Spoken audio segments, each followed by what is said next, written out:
Si tu aimes mes vidéos, mets-moi un pouce bleu, abonne-toi et active la cloche de notification.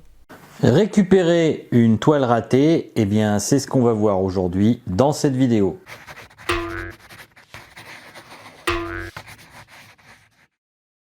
Bonjour et bienvenue sur cette chaîne. Alors je me présente, Philippe, peintre du site chatinspire.fr.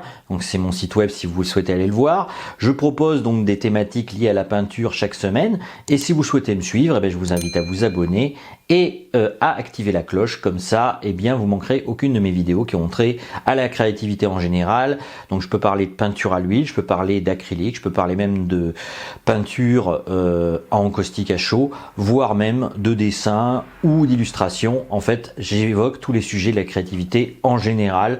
Je ne me laisse pas, disons, une niche particulière parce que j'estime que l'art, c'est quelque chose d'assez généraliste et on ne peut pas se cantonner dans une seule niche. Alors aujourd'hui, je vais vous parler tout simplement de récupérer une toile ratée. Alors quand vous avez une toile qui est ratée, qu'est-ce qu'il faut faire? Alors la première chose que vous pouvez faire, c'est tout simplement la laisser se reposer dans un coin, ne plus la regarder pendant près de 3-4 jours, voire une semaine.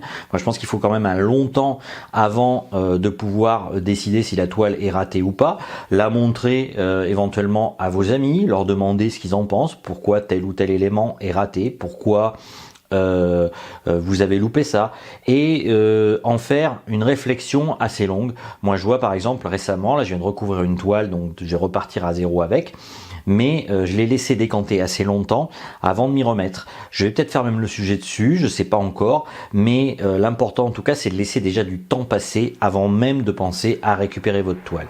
Alors pour récupérer votre toile, il y a plusieurs solutions. Tout d'abord, utiliser du papier de verre pour bien gratter en fait la peinture. Peut-être que les couches sont épaisses, je ne sais pas. Si vraiment il y a beaucoup d'épaisseur et que la toile par exemple a été abîmée ou est irrécupérable, eh bien vous pouvez par exemple garder le châssis, enlever la toile et créer une nouvelle toile. Alors pour ça d'ailleurs j'ai préparé une vidéo qui existe sur mon site, que vous trouvez sur le site chatinspire.fr, où je vous montre comment enduire et encoller une toile de A à Z quelque part, et je vous conseille vraiment de regarder cette vidéo, en tout cas si vous voulez par exemple repartir totalement à zéro. Mais avant d'en arriver là, vous avez peut-être aussi la possibilité tout simplement de récupérer la toile comme je vous disais et de gratter avec du papier de verre, voire même après de mettre par exemple des couches de molding paste. Alors vous allez mettre le molding paste, mais vous allez faire en sorte qu'il soit le plus lisse possible, sauf si vous voulez bien entendu des reliefs, et vous allez mettre des couches de gesso par-dessus, après avoir poncé bien évidemment une seconde fois le molding paste que vous aurez posé. Alors vous n'êtes pas obligé de mettre le molding paste, si par exemple la peinture en elle-même n'est pas épaisse, qu'elle n'a pas des croûtes de partout, rien ne vous empêche tout simplement de mettre directement du gesso. Et bien entendu entre chaque couche de gesso, encore une fois, de poncer. Après, la manière de poncer, il y a différentes manières, avec du papier de verre. Si par contre la couche est vraiment épaisse, pourquoi pas utiliser une ponceuse, mais bien entendu il faut faire attention parce que vous pouvez endommager la toile, mais certains le font, je le sais. Donc ça peut être aussi une solution pour récupérer votre toile. Donc ne vous découragez pas en tout cas par rapport à une toile qui a été disons ratée. Je pense qu'il faut prendre un certain recul avant de se décider en fait à reprendre votre toile, et surtout ne pas disons prendre la décision tout de suite. C'est-à-dire que j'ai insisté, comme je vous l'ai dit au début, de prendre du temps, et ça c'est important, il faut vraiment prendre du temps. Et moi je dirais même qu'il faut au moins laisser une bonne semaine avant de vous décider éventuellement à blanchir votre toile à nouveau et à repartir à zéro. Et puis peut-être que sur la toile en question, il y a peut-être que des éléments qui sont à reprendre. Donc dans ce cas-là, rien ne vous empêche de poncer les parties qui sont ratées, de blanchir la toile à l'endroit où les parties en question sont ratées et de repartir à zéro et de lier avec les parties qui sont encore bonnes dans la toile. On peut aussi faire ça. Il n'y a pas en fait de règles précises par rapport en fait au fait de, disons, de récupérer une toile ratée. On peut des fois considérer que certains éléments de la toile sont intéressants. Donc on peut aussi prendre par exemple des photos et les garder de côté, ces éléments, pour pourquoi pas les refaire plus tard sur votre toile entièrement récupérée, et que vous aurez par exemple refaite avec du gesso, reblanchie avec du gesso, pourquoi pas. Alors Au niveau du gesso d'ailleurs, sachez qu'en fait il existe aujourd'hui plusieurs types de gesso. Vous avez des gessos disons blancs, mais vous avez aussi des gessos noirs. Si par exemple vous pouvez partir sur un sujet où un fond noir va s'y prêter davantage, eh bien pourquoi pas utiliser du gesso noir que vous remettrez sur votre toile. Ça, il y en a certains qui le font. Ça peut être utile par exemple si on veut faire des ambiances spatiales. Par exemple, moi j'en ai fait récemment sur ma chaîne.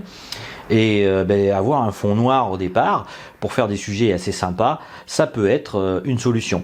Autre solution aussi, n'oubliez pas que la toile, eh bien, vous pouvez tout simplement repartir sur un autre sujet. Vous n'êtes pas obligé de reprendre le sujet que vous avez fait auparavant, que vous avez raté, parce que pour une bonne raison, c'est que vous allez garder en vous le souvenir de ce sujet qui a été raté, et vous risquez justement d'avoir une forme de traumatisme, si l'on peut dire, enfin c'est un bien grand mot ce que je vous dis, et vous allez tout de suite le rater parce que justement l'échec sera encore trop frais. Donc encore une fois, même pour ça, laissez du temps. Laissez-vous du temps de bien décanter votre échec avant de repartir sur la toile en question, soit en la reprenant, soit tout simplement en repartant à zéro, en ayant mis du gesso ou du molding paste dessus. Vous avez en tout cas tous les choix possibles en votre main, donc prenez le temps et réfléchissez avant d'agir, comme on dit. Ça ne veut pas dire non plus qu'il faut rester dans l'inaction, mais vous pouvez laisser cette toile de côté et en faire d'autres entre-temps, dans des sujets peut-être qui vous semblent plus faciles ou plus accessibles pour vous. Vous ne gagnerez pas forcément en notoriété, mais par contre vous vous améliorerez au niveau de la toile et donc du coup petit à petit vous gagnerez en compétences pour pourquoi pas faire ce sujet qui vous semblait si compliqué parce que justement auparavant vous aurez fait des sujets plus simples. Voilà, c'était tout pour aujourd'hui par rapport à récupérer une toile ratée. J'espère que mes petits conseils vous auront aidé. C'était vraiment une vidéo en fait où je voulais parler un peu à mon public de manière tout à fait, disons, tranquille, sans forcément, disons, faire une vidéo hyper, disons, montée et avec des cadrages de fou. Le but, c'était tout simplement d'échanger avec vous sur cette thématique qui était récupérer une toile, disons, ratée. Donc, j'espère que ça vous aura intéressé et je vous dis à bientôt pour une autre vidéo. Ciao!